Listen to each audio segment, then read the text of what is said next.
Good morning to Doctor and everyone. We are from Group 1 and today we're going to present about our group assignment.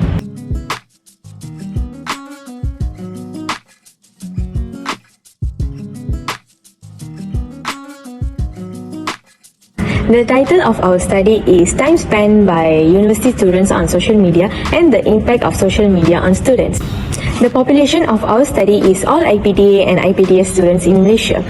The sample of 83 respondents who respond to our survey represents the population of our survey. There are three objectives for our study. The first one is to estimate the confidence interval mean of university students on how much hour they spend on social media at 95% confidence interval. Our second objective is to compare the mean time spent on social media between male and female students. The third objective is to identify the dependence of time spent on social media of male students is different from female students. Significance of study. Examining the time college students spend on social media holds significant implications on their academics, mental health, and overall well-being.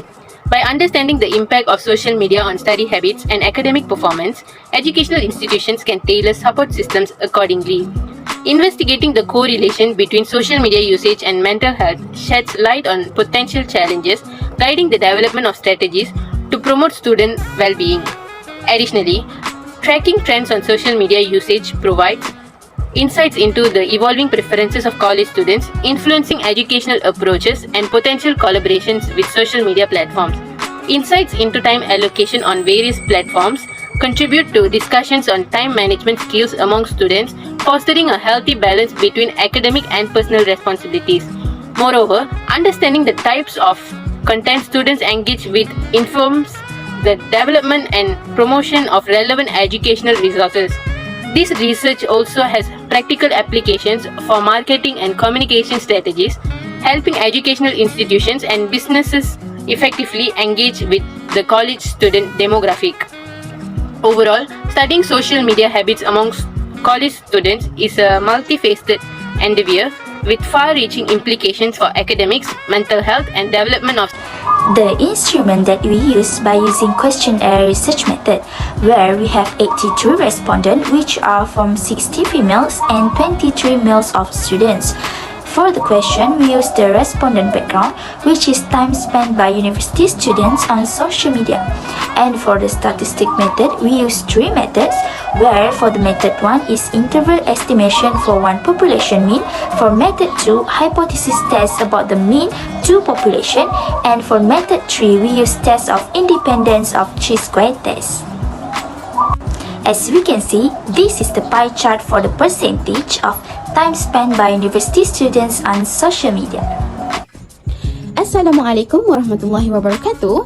So first of all, I will present for the first objective, which is to estimate the confidence interval mean of university students on how much hours spent on social media at 95% confidence interval.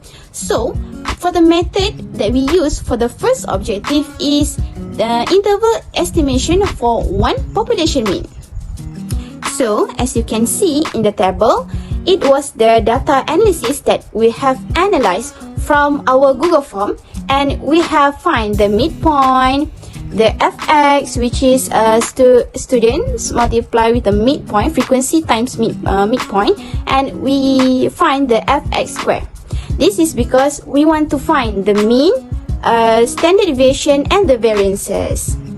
So after we substitute all of the information into the formula, we got the mean for the sample is 2.825, and for the variances we got 2.222, and for the standard deviation we got 1.491. So after we get the data, we will use at the next step. So we will use Z distribution since our population is one population only, and we want to test the confidence interval for the single population mean. So we use the Z distribution formula, which is X bar plus minus Z alpha over 2 in bracket variance over set n, and we get 2.5042 and 3.1458. So we can conclude that therefore at 95% of confidence intervals, the mean of time spent by university students on social media is between 2.5042 and 3.1458 hours. Next, we go through for objective 2, which is to compare the mean time spent on social media by female and male students. For this objective, we use method hypothesis test about the mean 2 population.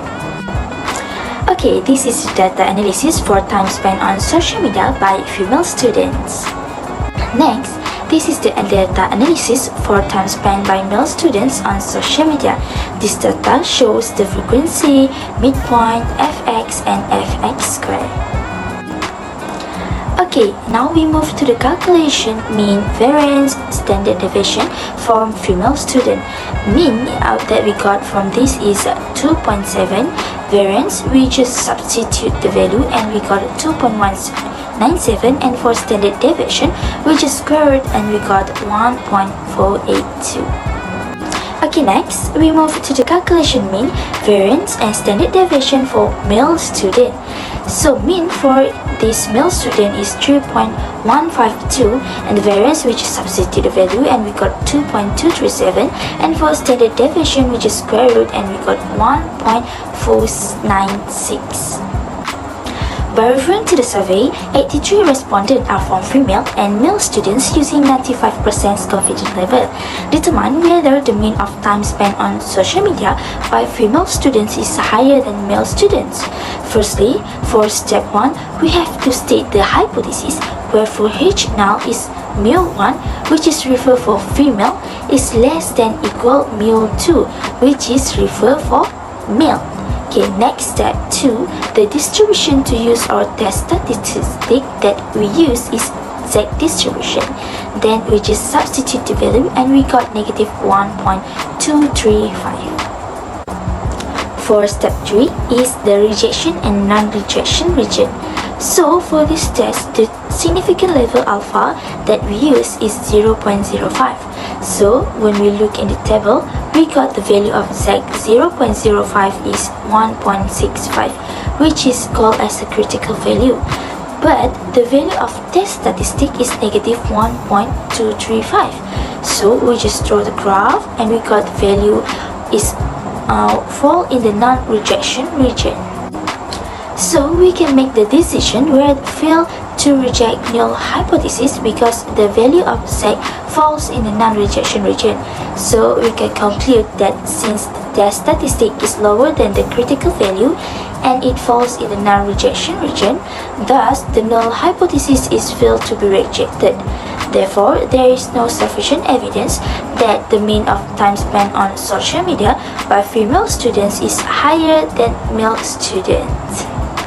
Next, I will present the objective 3, which is to identify the dependence of time spent on social media of male student is different from female student. Based on this objective, we need to perform a test of independence by using a chi-square test method. For step 1, we need to do is complete the contiguity table. So let's find the total of row total, column total, and grand total. For the row total is we need to sum of the family value during all hours from 0 until 5 hours. So we get the row total for female student. Meanwhile, for the male student, you need to repeat the same method to get the row total for the male students. For the column total, you need to sum of each column. For example, column 1 is 12 plus 3 equal to 15, and you repeat until you get total each column. For the grand total, you need to total up row total and column total, and then you get all the total is 83. For the step 2, you need to decide the null hypothesis and the alternative hypothesis. So how to decide this hypothesis? You need to read question again and you can decide.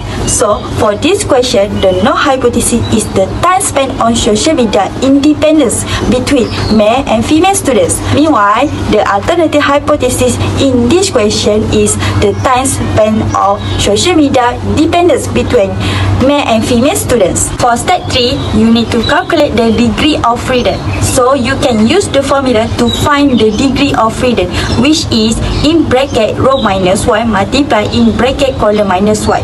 So this table have 2 row and 5 columns. So you can replace this value into the formula so that in bracket 2 minus 1 multiply 5 minus 1, and you get the answer is 4. For the step 4 is you need to find the critical value based on degree of freedom and 5% of significant level. Based on table chi-square test alpha 0.05 and degree of freedom is 4, so that critical value is 9.488. For step 5, we need to find the expected value by the formula expected value equal to the row total multiply column total per rank total, and then you get the expected value. After you calculate the expected value, you need to fill in the new table which is expected value. So we have two tables which is observed result and the expected result. So we have two tables which is observed result and expected result.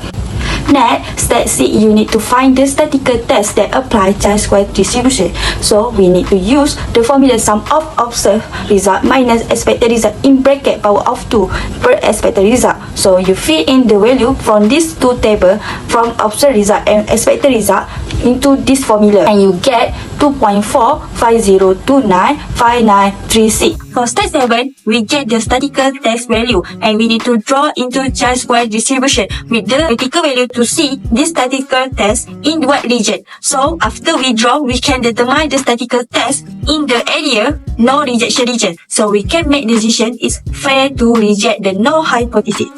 So the conclusion is the time spent on social media independent between male and female students. I am using chi-square test by using Microsoft Excel to compare within manual calculation, and Microsoft Excel calculation can get the same data or not. I also using Microsoft Excel to do chi-square test, and I can compare from manual result is same with the calculation result. I can conclude by solving the calculation using both manual calculation and Microsoft Excel calculation is result is same. Through both methods, we consistent is proof the validity of our finding. The calculation show that the observed test statistic equal 2.450295936 is significant greater than critical value is equal to 9.488. That indicate the rejection region. Conclusion. The survey on college students' social media usage reveals crucial insights emphasizing the need for a nuanced understanding of the link between social media, academic performance, and mental well-being. The findings advocate for tailored support systems and highlight the intricate dynamics between social media engagement and a balanced lifestyle. Trends identified in social media usage provide guidance for institutions in aligning strategies with students' preferences. The survey underscores the significance of effective time management skills, extending its impact beyond academics to influence policies, educational resources, and communication strategies. Ultimately, the research contributes valuable knowledge to the ongoing discussions on social media's impact on college students, promoting a holistic approach to their well-being and academic success. Thank you.